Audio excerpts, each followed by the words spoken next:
nos dicen, ¿de dónde sacan los católicos que Pedro fue el primer papa? De la Biblia. Cristo hizo a Pedro el primero entre los apóstoles. En la lista de los apóstoles, Pedro siempre aparece primero. Pedro, con Santiago y Juan, siempre acompañaban a Jesucristo en las misiones más importantes. Y Cristo pagó el tributo solo por él y por Pedro. Y en Lucas 22, Cristo le dice a Pedro, Simón, Simón, mira que Satanás os ha reclamado para zarandearos, como se hace con el trigo.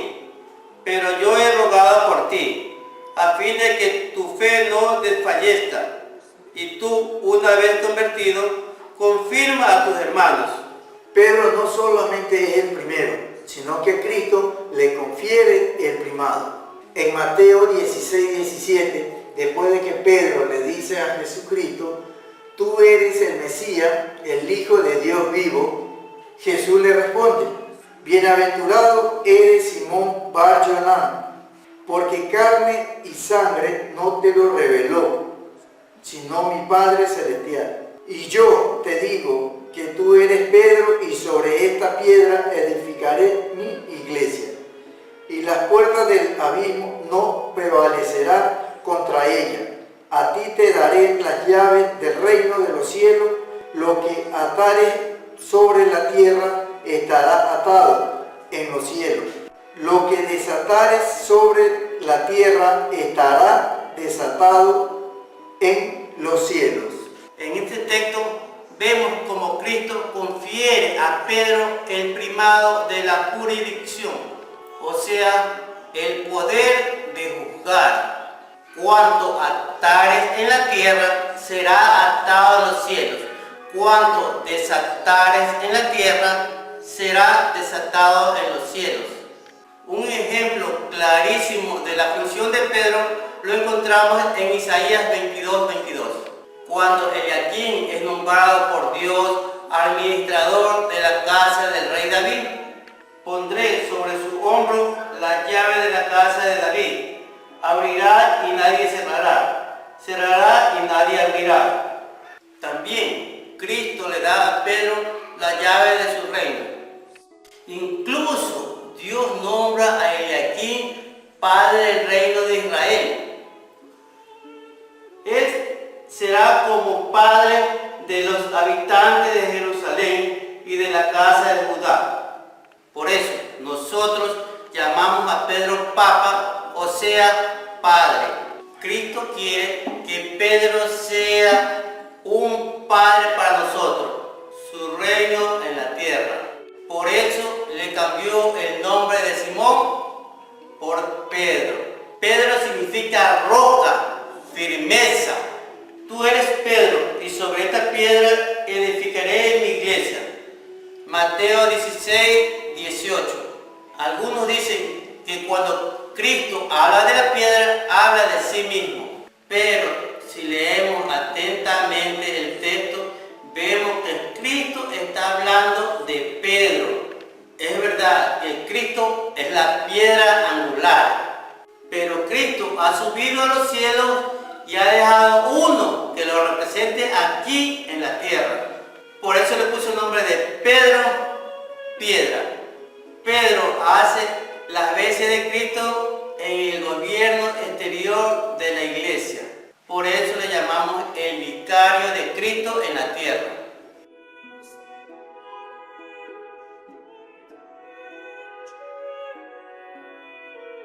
¿Y de dónde nosotros sacamos que el Papa sea infalible? O sea, que no se equivoca cuando habla solemnemente sobre fe y moral. Sí puede equivocarse cuando habla de política, de historia o de fútbol. Incluso puede equivocarse cuando lo entrevistan los periodistas. Pero no cuando habla solemnemente. ¿Y dónde está todo eso en la Biblia? En Mateo 16, 19. A ti te daré las llaves del reino de los cielos. Lo que atares sobre la tierra quedará atado en los cielos. Lo que desatares sobre la tierra quedará desatado en los cielos. Entonces las sentencias de la iglesia en la tierra son aprobadas en el cielo.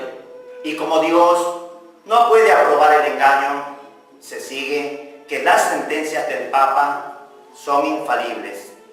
Y no le dijo Cristo a Pedro, apacienta mis corderos. Y por eso tenía que hacerlo infalible. Si no, Pedro podría llevarnos hacia el error.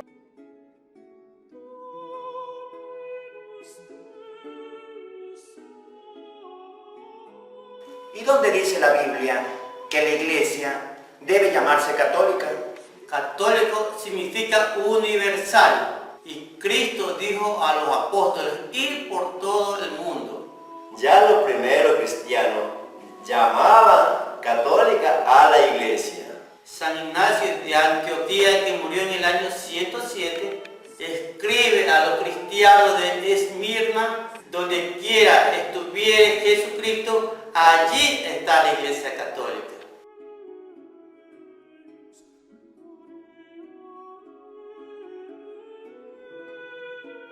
Dice que el Papa es el anticristo, que con su nombre se obtiene el número de la bestia, el 666.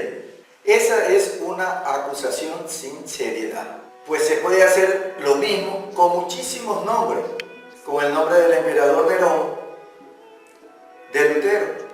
Además, si el Papa fuera el anticristo, se destruiría la promesa de Cristo. Las puertas del infierno no prevalecerán contra ella. Mateo 16, 18.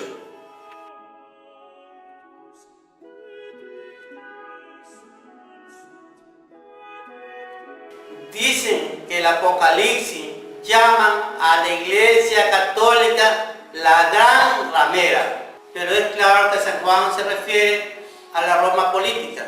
¿Qué culpa tenía San Pedro y los primeros cristianos de vivir en Roma?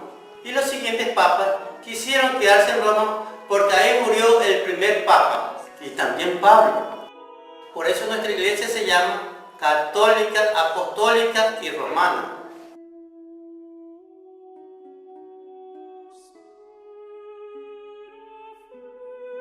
Dicen que el Vaticano tiene muchas riquezas que las ha obtenido de prácticas sucias en la época de la Inquisición, de las indulgencias, acuerdo con las mafias de todo el mundo. Todo eso es propaganda delirante. ¿De dónde sacan todas esas acusaciones? ¿De las películas? Si tienen alguna prueba seria, le agradecemos copia.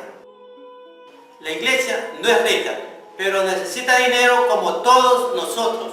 Cristo dijo en la parábola del grano de mostaza que la iglesia iba a ser grande. Las cosas grandes reclaman mucha burocracia, los guste o no. ¿Cuáles son las riquezas de la iglesia? Son tres. Las obras de arte que son patrimonio de toda la humanidad, que la iglesia no puede vender. Segundo, las cosas litúrgicas.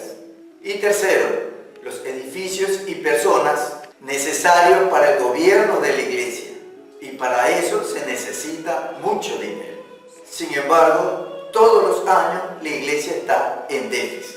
La iglesia es la gran benefactora de la humanidad. Hace 2000 años que ayuda a los hombres en sus necesidades espirituales y materiales. Aunque Cristo solo le mandó salvar las almas, son los gobiernos los que tienen que ocuparse de lo material. No es obligación de la iglesia. Por eso no está obligada a vender todo lo que tiene para alimentar a los pobres. Si se vendieran todas las riquezas de la iglesia, solo se alimentarían a los pobres por unos pocos días. ¿Cuál es la verdadera solución al problema de la pobreza?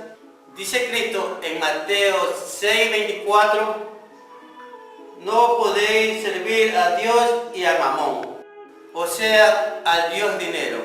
Y no ha habido papas corruptos que amaban el dinero. Si acaso los hubo, sus pecados no afectan el primado. ¿Acaso no hubo en la iglesia naciente casos de corrupción? como el caso de Ananías y Zafira en Hechos 5, o el caso de Judas que vendió a su maestro. La iglesia no deja de ser santa a pesar de los casos particulares de corrupción.